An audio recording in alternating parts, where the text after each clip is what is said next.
Shugaban juyin juya halin Musulunci Ayatollah Said Ali Khamenei ya bayyana a cikin wani saƙon bidiyo inda ya ce Iran za ta ɗauki matakin ramuwar gayya kan Isra'ila saboda hare-haren da suka yi sanadiyar mutuwar mutane da dama. Ya ce rundunar sojin Iran za ta jefa gwamnatin zalunci ta Isra'ila cikin baƙin ciki da musifa. Ga dai kaɗan daga cikin bayanan na Said Ali Khamenei inda ya bayyana cewa Bismillahirrahmanirrahim. Da sunan Allah mai rahama mai jin ƙai, ina miƙa gaisuwa ga ƙasarmu mai daraja da girma.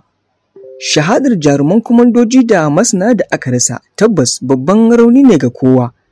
Haka kuma wasu fararen hula sun rasa rayukansu. Ina miƙa jaje da taya alhini ga al'ummar Iran da iyalan waɗanda abin ya shafa.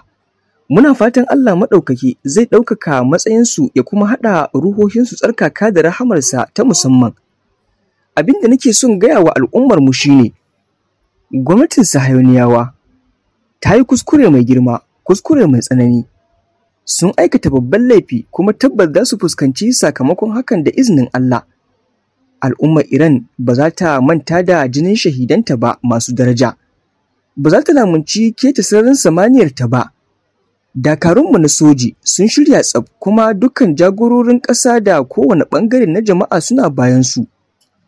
A yau, kowane rukuni na siyasa da al'umma gaba ɗaya sun fahimci cewa wajibi ne a mayar da martani da ƙarfi ga wannan muguwar gwamnatin ta'addanci ta Sahayoniyawa. Dole ne a yi aiki da ƙarfi, kuma insha Allahu za a yi hakan. Ba za mu nuna sauƙi a kansu ba, rayuwa za ta zama ƙunci a gare su ko shakka babu. Kada su yi tunanin sun kai hari kuma komai ya ƙare, a'a.